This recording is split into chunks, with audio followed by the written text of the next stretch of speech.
इस संसार में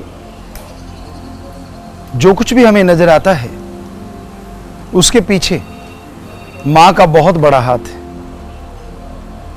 मां के बिना इस धरती पे जीवन संभव नहीं।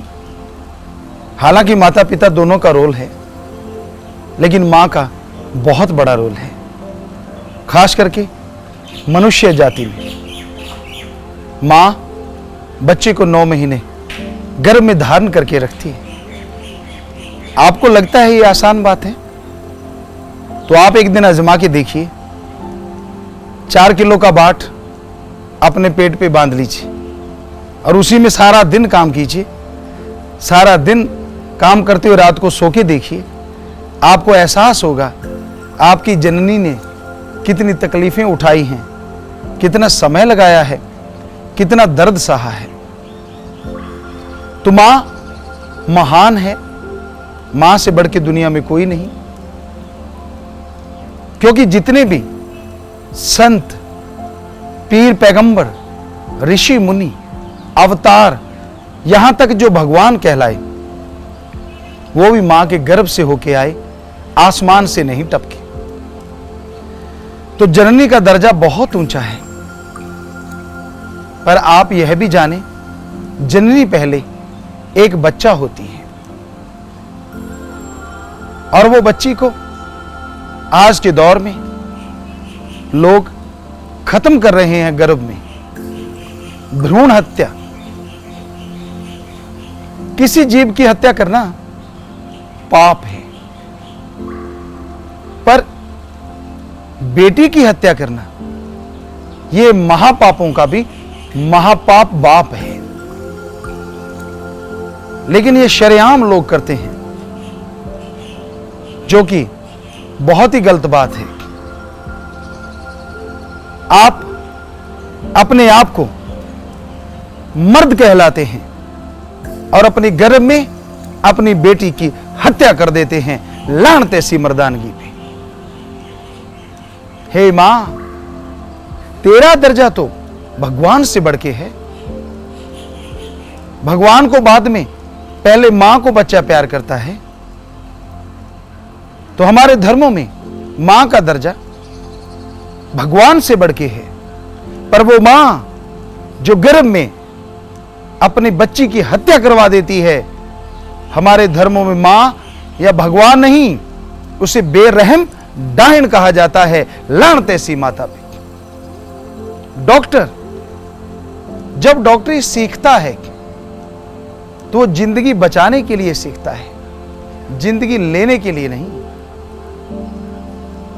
डॉक्टर का काम होता है अपना आखिरी प्रयत्न करते रहना, किसी की भी जिंदगी बचाने के लिए। पर वो डॉक्टर जब किसी को मारने पे उतर आता है, खत्म करने पे उतर आता है, तो वो डॉक्टर नहीं रह जाता। कई बार गांव में देखा है, किसी के पेट दर्द है, किसी को कोई तकलीफ है, वो डॉक्टर के पास जाता है, इंजेक्शन दे दिया, टेबलेट दे दी, दर्द कम हो गया। हमने अपने कानों से सुना, आंखों से देखा। वो लोग डॉक्टर को कहते हैं, यार तू तो मेरे लिए भगवान है, मेरा दर्द खत्म कर दिया। पर वही डॉक्टर जब उसको खत्म करता है जिससे उसकी कोई दुश्मनी नहीं, जिससे उसकी कोई जान पहचान नहीं, यानी गर्भ में रहने वाली उस बच्ची को जब डॉक्टर खत्म कर देता है, तो ऐसे डॉक्टर को डॉक्टर या भगवान नहीं, बेरहम जल्लाद कहा जाता है। लानत ऐसे डॉक्टरों पे। तो आज के दौर में ऐसा शरेआम हो रहा है। बेटियों को गर्भ में मारा जाता है और हम आपको चेतावनी देते चले आ रहे हैं कि ऐसा मत कीजिए। अगर बेटियां मारते जाओगे तो एक दिन ऐसा आएगा, लड़कों की संख्या ज्यादा होगी और लड़कियों की संख्या कम होगी। लड़के शादी किससे करेंगे? और उस दौर में गुंडागर्दी का राज होने लगेगा। यह लगभग हम 1990 1980 से कहते आ रहे हैं, लेकिन बहुत लोग मानते हैं, पर कुछ लोग ऐसे होते हैं जो नहीं मानते, और उनका नतीजा जगह जगह पे बलात्कार हो रहे हैं। जगह जगह पे लोग बेटी को पैदा ही इसलिए नहीं करते कि आने वाले टाइम में वो हमारा नाम डुबो देगी। उसकी इज्जत को संभालने के लिए हमें बहुत प्रयत्न करने पड़ेंगे, पर इस सब का सार इसी में छुपा है कि भ्रूण हत्या ना करो। उस नन्ही सी जान ने किसी का क्या बिगाड़ा होता है?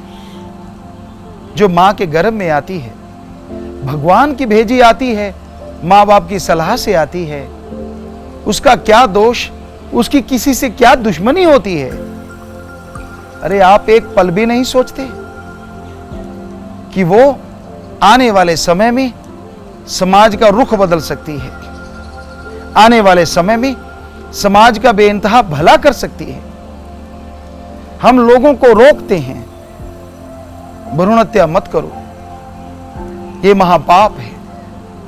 क्या आप जानते हैं अबॉर्शन कैसे होता है? बहुत जगहों पे अबॉर्शन को सफाई कहा जाता है। हम तो सफाई करवाने जा रहे हैं। अजी ये कैसी सफाई है? अबॉर्शन सफाई जब डॉक्टर साहबान करते हैं, उसके दो तरीके हैं। एक तो गर्भ में ऐसा तेजाब केमिकल का इंजेक्शन दिया जाता है जिससे वो बच्ची तड़पती है, क्योंकि वो तो मां के गर्भ रूपी किले में बड़ी खुश होती है,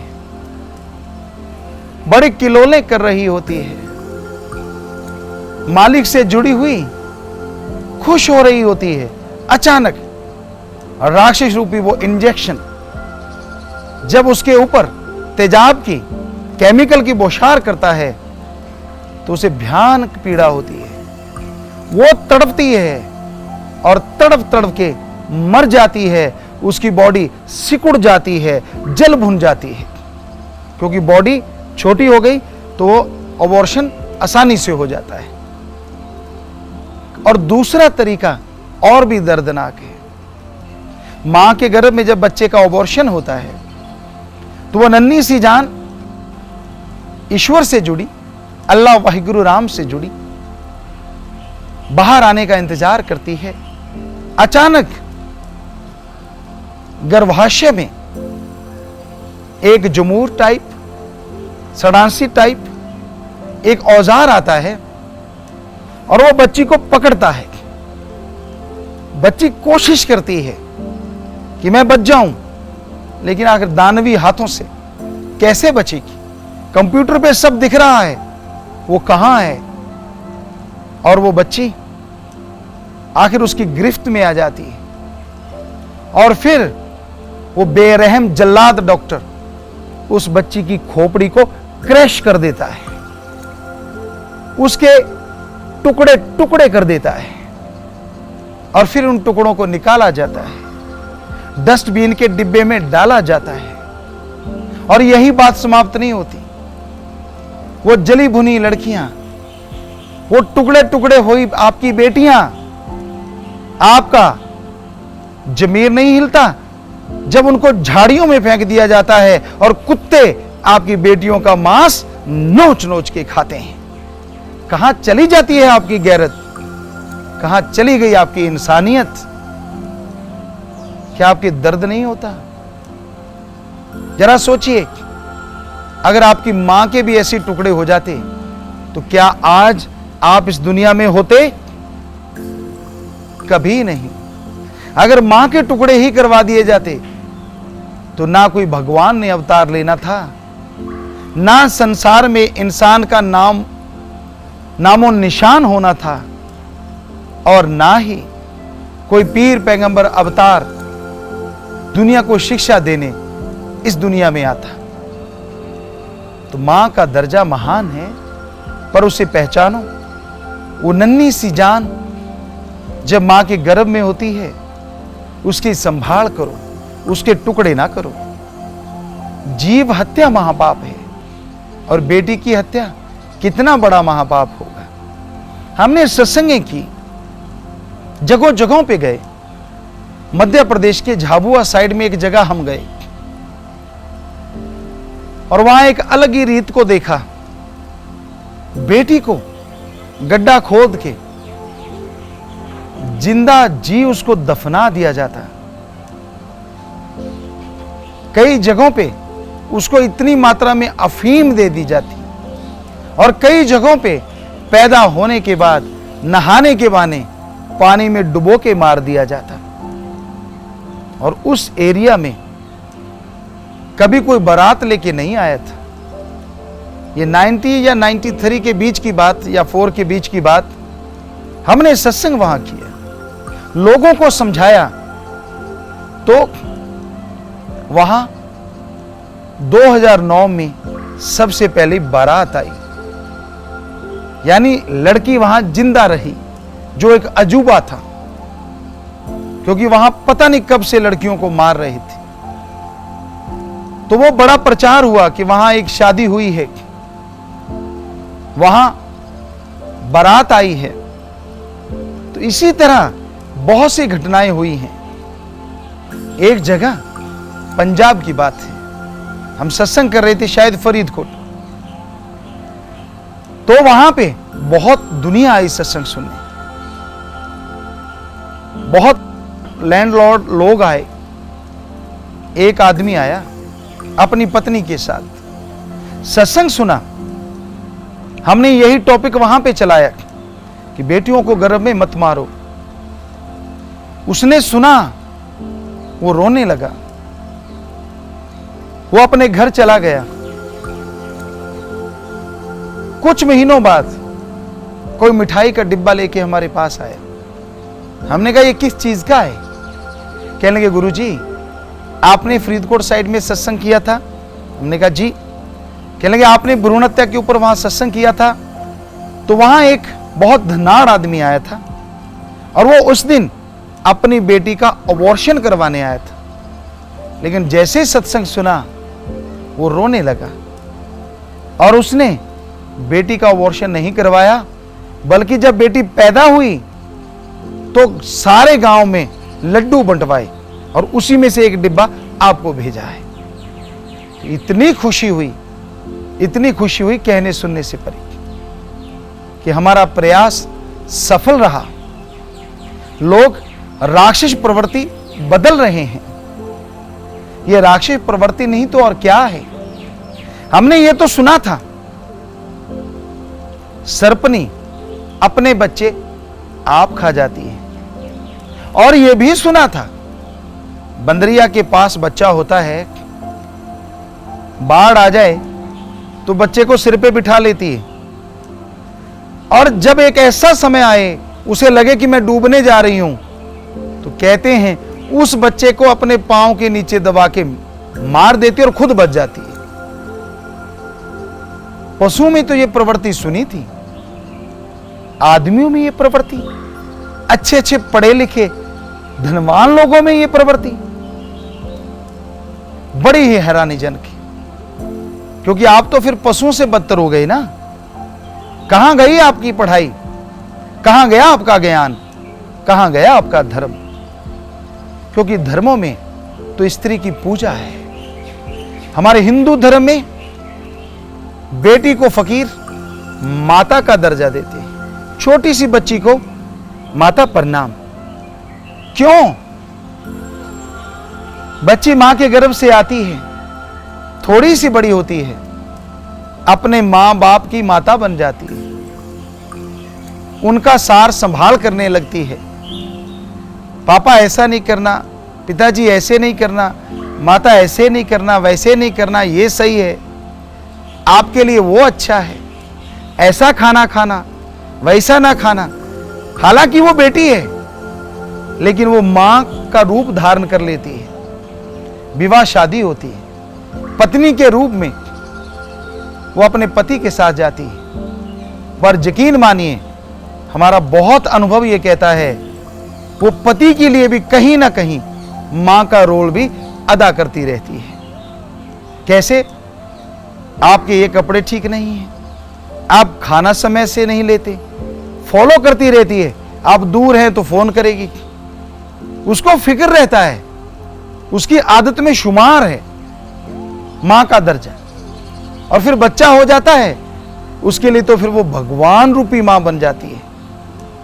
गर्भ में बच्चा है, उसकी कलोलों पे मस्त होना, उसका एहसास महसूस करके सबको खुशी का संदेश देना, तो ये उसकी प्रवृत्ति बन जाती है। तो वो अपनी एक भावना के द्वारा अपने बच्चे को पालती है, पोसती, बड़ा करती है। और फिर जब बाहर आता है तो फिर एक वो तार टूटती नहीं। बच्चा कहीं भी है, वो मां तड़फुड़ती है। कहते हैं कूंज एक पक्षी होता है, और भी उसके नाम होंगे, और वो पक्षी कहीं भी चला जाए पर उसके जो ख्याल है, उसका जो ध्यान है, वो अपने बच्चों में रहता है। इसी तरह गाय जो है, कितनी किलोमीटर दूर चल रही हो, और उसका अगर छोटा बछड़ा है तो वो कुछ टाइम के बाद दौड़ी हुई वापस बछड़े के पास पहुंच जाती है, क्योंकि उसका ध्यान बछड़े में रहता है। तो पशुओं की, पक्षियों की माता ऐसी हो सकती है। इंसान को तो सर्वश्रेष्ठ माना गया, अति उत्तम माना गया, तो ये मां भी तो सर्वश्रेष्ठ होती है। आप यकीन करें ना करें, पर यह सच है। बेटा जब भूखा होता है ना, या बेटी भूखी होती है, मां की दूध की धाराएं ऑटोमेटिकली चल पड़ती हैं। आज भी ऐसा होते हमने अपने आंखों से देखा है। ऐसी होती है मां की भावना। पर उस मां को आप, जब वो बच्ची होती है, खत्म करने की सोचते हैं। आप भगवान की उस नियामत को जड़ से मिटा देने की सोचते हैं। अरे लानत है आप पे। कोई लोग कहते हैं गुरुजी, हम गरीब इतने हैं, हम बेटी को संभाल नहीं पाएंगे, इसलिए हम बेटी को गर्भ में खत्म करते हैं, या पैदा होने के बाद खत्म कर देते हैं। तो हमने सबसे बोला, और जो आप सुन रहे हैं, आप सबसे भी कह रहे हैं कि अगर आपके बेटियां ज्यादा हैं तो आप वो बेटी हमें दे दीजिए। हम आपसे भीख मांग रहे हैं कि वो बेटी आप हमें दें। हम उसे अपनी बेटी से भी बढ़ के पालेंगे, पोसेंगे, और उनको पढ़ाएंगे, लिखाएंगे। ऐसी हमारे पास 23 बेटियां आ चुकी हैं। कोई झाड़ियों से उठा के लाए, तो कोई मारने जा रहा था, उससे प्रार्थना करके लेके आई। और आपकी टेंशन चली जाएगी कि आपको बेटी की शादी पे खर्चा नहीं करना पड़ेगा। और हमें कोई डर नहीं। 5 करोड़ में हमारी कम से कम 2.5-3 करोड़ बेटियां हैं, तो एक और बेटी आ जाएगी, हमें कोई फर्क नहीं पड़ता, बल्कि बहुत खुशी होगी। उन बेटियों का क्या करते हैं हम? वहां पे हमने उनके लिए एसी घर बनाए हुए हैं। उनका नाम रखा गया है शाही बेटियां बसेरा। वो है उनका घर, एसी रूम्स हैं। वो बच्चियों को पढ़ाने के लिए वेल एजुकेटेड लड़कियां हैं, MBA हैं, कोई MMA हैं, वो उनको पढ़ा रही हैं। CBSE बोर्ड में वो बच्चे पढ़ते हैं, लंदन बोर्ड में वो बच्चे पढ़ते हैं। और आपको यह बताएं, उन बेटियों ने क्या कमाल किया है। बड़ी बेटियां कुछ हमारी इंडिया में गेम्स में गोल्ड मेडल जीत लाई हैं, जिसका सीधा सीधा मतलब है कि वो अपनी एज में स्पोर्ट्स में इंडिया में नंबर 1 है, और आप उन्हें मार रहे थे। यही नहीं, उन बेटियों ने 10th की परीक्षा में टॉपर 10 में आके कमाल दिखाया। +2 का रिजल्ट आया, उसमें भी वो टॉपर 10 में आई हैं, जो अपने आप में बेमिसाल है। बेटी बुरी नहीं है, पर उसे सभ्यता सिखाना अति जरूरी है। चाहे बेटा हो चाहे बेटी हो, अगर आप उसे मर्यादा नहीं सिखाएंगे, हमारी संस्कृति सभ्यता नहीं सिखाएंगे। आप डरते हैं ना कि बेटी मेरा नाम ना डुबो दे, अगर सभ्यता ना सिखाई तो बेटा भी नाम डुबो देगा। दोनों के लिए शिक्षा जरूरी है, दोनों के लिए संस्कार अति जरूरी हैं, और दोनों को सही संस्कार मिलेंगे तो दोनों ही आपका ही नहीं, आपकी कुलों का नाम रोशन कर देंगे। तो वो बेटियां, शाही बेटियां, स्कूल में पढ़ती हैं, सत्संग सुनती हैं, संस्कार अच्छे बनते चले जाते हैं। एक बार वो बच्चियां बैठी थी, कुछ माता बहनें आई, कहने लगी ये कौन सी बच्चियां हैं? तो वो बोले कि भाई ये तो वो बच्चियां हैं जिनको गुरुजी पाल पोस रहे हैं। कहते अच्छा, ये अनाथ बच्चियां हैं। तो वो लड़की एकदम से खड़ी हो गई और दूसरी भी उसके साथ। कहने लगी माता ऐसा मत बोलो। कहने लगे क्यों? अगर आप अनाथ नहीं हो तो कौन है आपका माँ और कौन है आपका बाप? तो उन बच्चियों ने बड़े प्यार से हाथ जोड़ के कहा माता, आप जिसकी सत्संग सुन रहे हो वो संत जो सामने स्टेज पे बैठा है, हमारी तरफ इशारा करके कहने लगी कागजों में भी और वैसे भी वही हमारा माँ बाप है। स्कूल में हमारे बाप के नाम की जगह इनका नाम लिखा हुआ है। हमारी माँ भी है, बाप भी है, हम अनाथ नहीं हैं, हमें ये गाली मत दो। तो वो माता रोने लगी, ओ मैंने कितना पाप कर लिया था। तो इसलिए आपसे हाथ जोड़ के प्रार्थना, बेटी को गर्भ में मत मारिए। अगर आपको लगता है बेटियां ज्यादा हैं तो हमें दे दीजिए, हम पालन पोषण करेंगे, क्योंकि हमारा तो वो नाम रोशन कर रही हैं। पूरी साथ संगत उन्हें अपनी बहन बेटी के रूप में देखती है। 5 करोड़ की 5 करोड़, उन्हें बड़ी इज्जत सत्कार मिलता है और वो चहकती हुई बढ़ रही हैं, गंदगी से बहुत दूर, नशों से बहुत दूर और इंसानियत से भरपूर। ऐसे जज्बात लेके वो आगे बढ़ रही हैं कि हमने समाज को बदलना है। जो लोग बेटियों को पत्थर कहते हैं या गर्भ में कत्ल करवाते हैं, उनके मुंह पे वो जीता जागता एक चपेड़ है, चमाटा है कि देखो आपने हमें मार देना था और हम पूरी दुनिया में एक दिन अपने मालिक का, अल्लाह राम गॉड का, अपने पिता माता का नाम रोशन करके छोड़ेंगे। तो अच्छे संस्कार देना जरूरी है। शुरू शुरू में बच्चे को आप बेलगाम छोड़ देते हैं, चाहे वो बेटा या बेटी, तो बड़े होने के बाद वो नशेड़ी हो गया, आपको गालियां देता है, आपको लड़ता है, तो ये आपके ही कारण है। आप कहते क्यों? जब आप मियां बीबी झगड़ा करते हैं तो बच्चा क्या पत्थर है, उसको समझ नहीं आ रही?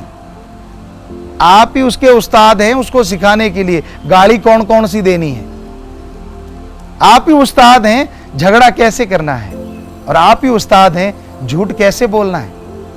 आप बच्चे को सिखाते हैं झूठ मत बोल। घर में बैठे हुए हैं, अचानक फोन आता है, आपकी बीबी फोन उठाती है और कहती है कि आपके बॉस का फोन है, तो आप कह देते हैं कह दो घर पे नहीं। बीबी ने तो बोल दिया, पीछा तो आपका छूट गया, पर बच्चा वहां जो बच्ची बैठी है उसने सीख लिया कि भाई वैसे तो यही कहो कि सच बोलो सच बोलो, जरूरत पड़े तो सबसे बड़ा झूठ भी बोला जा सकता है, कोई फर्क नहीं पड़ता।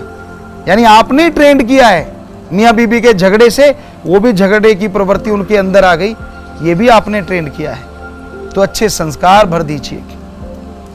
बेटी महान बन सकती है, बेटी पूरे समाज को बदल सकती है। क्या कल्पना चावला, सुनीता विलियम्स बेटियां नहीं? क्या महारानी लक्ष्मीबाई बेटी नहीं थी? क्या सहजोबाई जो बहुत बड़े भक्त हुई वो बेटी नहीं थी? कई कहते गुरुजी हमें एक बात बताइए, जितने भी गुरु आते हैं ये पुरुष क्यों होते हैं, औरतें क्यों नहीं होती? हालांकि ये सच है, पहले औरतें भी गुरु हुई हैं और आज भी कहीं ना कहीं मिलती हैं, लेकिन पुरुष ज्यादा क्यों होते हैं? हमने उनको जवाब दिया, बेटा औरत फिर भी महान है। कहने लगे गुरुजी कैसे? गुरुजी महान है या अवतार महान है, भगवान महान है।